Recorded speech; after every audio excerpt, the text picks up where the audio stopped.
What's going on YouTube? Earth Power here with another deck profile. Today we have CVH with his... Water Dark Firelight, Keeper of Dawn, Centered Control. Excellent. Let's get right into it. I'm a little sick YouTube, so excuse me if I sound pretty bad. So, and this, you already wrote an article about this on Alt Reality. I did. So check it out. I'm sorry. I was really... It's not even upside down. Alt Reality. It's under there. Yep. ARG, definitely can check them out. CVH wrote an article about this deck and how it did at League and his thoughts on it. So we're just 2,000 words. I'd love it if y'all showed some support and commented, because I want them to keep wanting me to do the Kaijudo articles. So yeah. So we're just gonna do a quick profile here, just add our little 2 bits, 2 cents, and stuff like that. And but the main girth of this profile will be on Alt Reality, and the deck list is on there as well. So definitely check out those links below. I love you guys. All right. So we're starting with water. 2 refis because they're early blockers, and I needed more water mana just for general purpose. We are totally recording 2 Aqua Seneschals. I'm sorry, this has been a very distracting night, and we just started. So the draw actually is 2 Aqua Seneschals promo, because that's the only kind of Seneschal. It's the only kind. Yes. The only one. 3 logos because they're logo scans. 3 reprints because they are so amazing, and 2 Crystal Memory, which is like the MVP of the deck. Right. The only time when it's not the best card is when you don't have time to search for an answer and play it on your next turn or whatever, because you don't have mana or whatever. But most of the time it's just so versatile. Yeah, and something I noticed about Crystal Memory too is in this control build versus actually playing it in aggro, like the hyperspeed and all that, was that if you use it in a deck that doesn't generate a lot of hand advantage like this control deck does, it doesn't benefit you too much, because Razorkinder Puppet and discard cards are a thing. I mean, Razorkinder Puppet still can get you because it's Razorkinder Puppet, and it doesn't matter how many cards you have. But whereas when you can keep a bigger hand like you at turn 6 or 7 with still 5 or 6 cards in hand, as well as a board that you're generating, it does a lot better in control than it would in other decks. Even in the shields, it's arguably sometimes better than a Terra Pit. You can search for things that are even maybe better than that. It's just really good. So next Darkness, section. Dark. 2 Dark Returns, because why not? It's so good. Just don't run Magaria because it's too big. It's a cool card, but Dark Return with Foul, it just helps more towards that toolboxy feel. Very cool card. 2 Spectre Claw.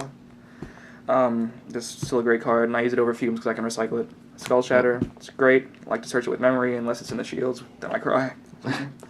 And 2 Puppet. There's only 5 discard cards I run, but I think it puts in a lot of work. So yeah, Puppet itself being amazing. Then the removal in Dark is 2 Boneblades, 2 Razorkinder, and 3 Pit. And I still love Razorkinder. Even in Forcive, you have to find room for 2. And I run Tornado Flame, so I don't need to run Death Smoke. Just the fact that it's a body that kills something, generates a +1, and that 4,000 power is hard as hell to deal with. The 9 card fire section is 3 Tornado Flames, 2 Barrage, 1 Gale Flame and 1 Morna, and 2 Boltail. Okay. This is for hyperspeed and stuff. This is for random rush decks. I don't think more than 2 would have benefited me. It's just sometimes it's dead, and Boneblades can do the same thing a lot of the time if they have 1 or 2 cards. This is still great versus rush, and when you're going for game pushes, I like 1. One of these 2, you search it when you mentioned it in your article when I was reading it, your Morna versus Boltail ratio. Yeah. So can you go over your quick thoughts on it real quick? Well, my original thought was, I think I'll run a Morna and a Tatsuriana and a couple Boltail, or 2 Morna, but I only had 1 Morna, so that made it easier. But when I ran it, it was surprisingly efficient. I never found myself saying, "Oh, I wish I had a Morna." If it was a time and place where I needed a Morna, I could just search it, or or a Dark Return or whatever, and Boltail just switches the tempo so fast, and can immediately ram with a bunch of finishers and stuff. So I might have said it better in the article. But so if you had a second Morna, would you be running it over a Boltail, or not over Boltail? I mean, I might test it over something, but I think maybe Water Dark Fire can get away with 2 of both. But I like this lineup right now.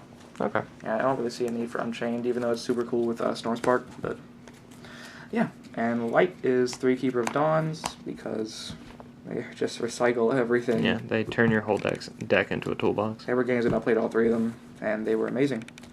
Then the blockers, 3 Sunstalk and 2 Keeper of Clouds. I don't know, this deck could maybe benefit from more blockers, because I only run 7 of them and it's 46 cards, but it held its own versus Rush. Aggro is a problem a little bit, but wish I had my Crimson Hammer. It would be preferred to more blockers, but we might test that and stuff. Yeah. And of course, 3 Storm Sparks to round it all out because they're like the best power spell right now. Yeah, field clearing, so good. So how many triggers are you running in that? Oh my god. Alright, so 3, I gotta count again. 6, 8, 11, 13, 15, 17, 19. 19, but, you know, 2 of them are Spectres, 2 of them are Dark Returns, and 2 of them are Memories, but 19. 19. So, like, even in games when, because the deck can get off the ground fast, like I mentioned in the article, but, like, if I'm up against Rush and my hand is trash, which it sometimes is, like, I can't rely on triggers because you can never rely on anything, but you can steal games with triggers. Having that many helps. Like, Theo was like, first shield, I was like, Terror Pit, second shield, I was like, Barrage, I win now. I don't have a turn play till turn 5, but it just doesn't matter. And that was 19 out of 46, right? Deck total's 46. Yeah, so it's a pretty hefty amount. And you can search with memory for other early game answers if you need them and stuff, so they're not bad triggers. No, not at all. All right, well, cool stuff. Excellent deck profile. Like I said, check out that Ultra Reality link, ARG. Definitely check that out down below. It's got the deck list in it as well as more thoughts and ideas on how the deck worked, as well as how it did at League last Sunday. So right about League, Comic Kings, come on down if you're in like the anywhere near Virginia Beach and you want to just have a fun League on a Sunday, you know. Indeed, indeed. So stay tuned for more League stuff coming this weekend, and videos will be up on Monday. Hopefully a match from there, and or a few matches. Or a few, yep, throughout the week. So check out all the social links below. All of them. Facebook, the Twitter. Check out Ultra Reality Games. There are links down below as well, and will be in future vids. And hopefully, guys, we'll see you next time. Peach.